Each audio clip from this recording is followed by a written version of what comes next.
warahmatullahi wabarakatuh. Perkenalkan, nama saya Nabila Raiza Azwardi bersama dengan teman saya Kayla Zahra Mantika.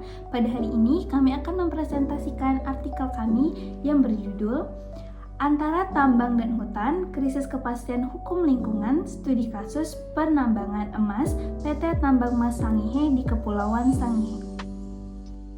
Yang pertama yang akan saya jelaskan di sini adalah latar belakang dan dilema Sangihe.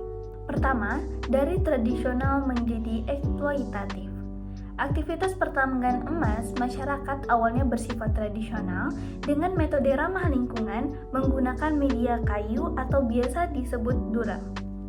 Namun, akibat desakan-desakan kebutuhan ekonomi masyarakat dan menurunnya pendapatan sektorial, akhirnya masyarakat beralih ke pertambangan emas tanpa izin atau biasa disebut PETI, yaitu menggunakan alat berat dan mesin berkapasitas besar.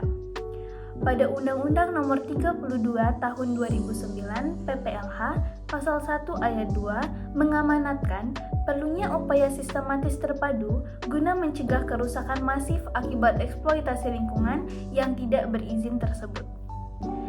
Yang selanjutnya adalah rumusan masalah pada penelitian ini.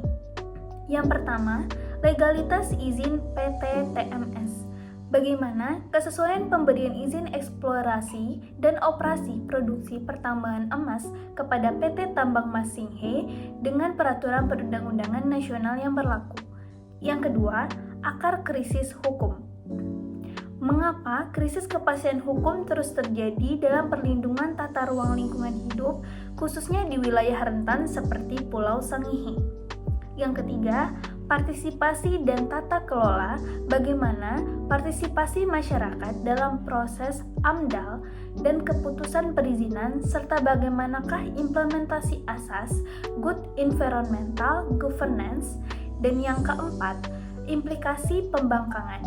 Apa implikasi yuridis, sosial, ekologis akibat tetap beroperasinya aktivitas tambang PT TMS pasca pembatalan izin lingkungan oleh lembaga peradilan.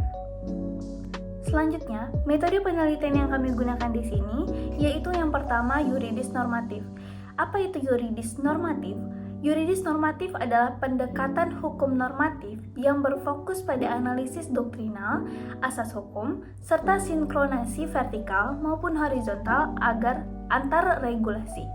Yang kedua, kami menggunakan bahan hukum utama, yaitu kami menelaah Undang-Undang PPLH Nomor 32 Tahun 2009, UU Pengelolaan Pesisir dan Pulau-Pulau Kecil Nomor 1 Tahun 2014, serta UU Pertambangan Minerba Nomor 3 Tahun 2020. Dan metode kasus yang kami gunakan yaitu menganalisis sengketa perizinan melalui telaah komparatif terhadap amar putusan PT UN Manado dan putusan kasasi Mahkamah Agung. Selanjutnya akan dijelaskan oleh teman saya Kayla Zahra Mantika.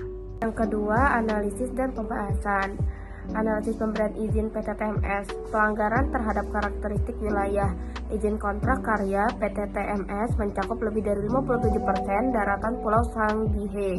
Hal ini cara telak menabrak UU Nomor 1 Tahun 2014 tentang pengelolaan wilayah pesisir dan pulau-pulau kecil. Berdasarkan pasal 23 ayat 2 UU tersebut, peruntukan pulau kecil secara limitatif hanya untuk konservasi, pariwisata berkelanjutan, dan perikanan ramah lingkungan. Pertambangan tidak termasuk di dalamnya. Selain itu, dokumen AMDAL dinilai cacat hukum lantaran tidak menyerap partisipasi masyarakat terdampak, terutama kelompok perempuan desa Bowone, melanggar asas transparansi UU PPLH. Selanjutnya, krisis kepastian dan keadilan hukum. Perspektif teori hukum Gustav Redbrat. Meskipun Petun, Manado, dan Mahkamah Agung telah mengeluarkan putusan ingkrah yang membatalkan izin lingkungan PT TMS, operasi di lapangan masih terus berjalan tanpa tindakan eksekutif yang tegas. Menurut teori keadilan Gustav Redbrat, hukum sejatinya mengemban 3 nilai mendasar: kepastian, kemanfaatan, dan keadilan.